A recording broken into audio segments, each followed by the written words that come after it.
भारत की तरफ से कंप्यूटर, लैपटॉप और टैब के आयात पर रोक लगाए जाने के फैसले का दुनिया भर में विरोध हो रहा है और टेक कंपनियां अपनी सरकारों पर दबाव बना रही हैं कि भारत से रोक हटाने को कहे। रिपोर्ट में यह भी कहा गया कि अमेरिका की दिग्गज टेक कंपनियों यानी कि अमेजन और गूगल ने अपनी सरकार से कहा है कि वो भारत पर दबाव बनाए और आयात पर रोक वापस लेने को कहे। आशंका ये भी जताई जा रही है कि भारत के इस फैसले के खिलाफ कई देश WTO में याचिका दाखिल कर सकते हैं।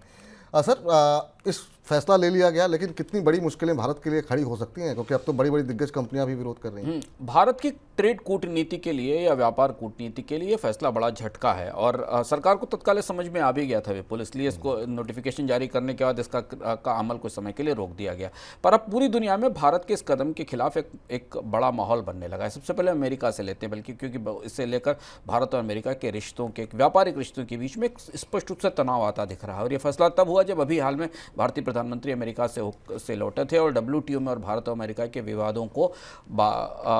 अलग से निस्तारण पर सहमति बनी थी और विवाद खत्म भी हुए थे। अमेरिका की जो प्रमुख टेलीकॉम और IT कंपनियां और एसोसिएशंस हैं, जिसमें यूनाइटेड स्टेट की टेक्नोलॉजी एसोसिएशन है, वहाँ की बिजनेस एसोसिएशन है, इसने अमेरिका के कॉमर्स विभाग से, जिसको कि US स्टेट रिप्रेजेंटेटिव विभाग कहा है, उससे स्पष्ट रूप से कहा है कि उन्हें अपनी पूरी ताकत का इस्तेमाल करके भारत सरकार में भारत से बात करनी चाहिए कि वे प्रतिबंध न लगाएं। ये नया किस्म, उनका कहना है, शब्द बड़े सख्त हैं, उनका कहना है कि नए किस्म की लाइसेंसिंग है और इसके बाद Bharat global IT supply chain से बाहर निकल सकता है, क्योंकि ग्लोबल IT सप्लाई चेन में भारत को प्रवेश नहीं मिलेगा। उनका मानना यह है कि भारत सरकार जानबूझकर नॉन टैरिफ बैरियर्स क्रिएट कर रही है, ऐसी बाधाएं क्रिएट कर रही जिससे बाजार में विदेश का सामान ना आ सके।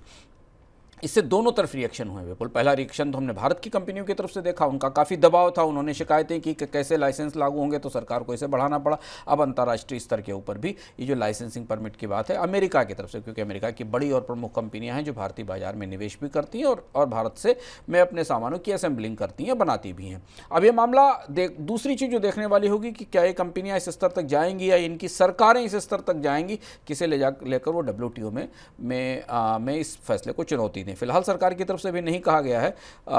3 अगस्त को नोटिफिकेशन आया था, उसके बाद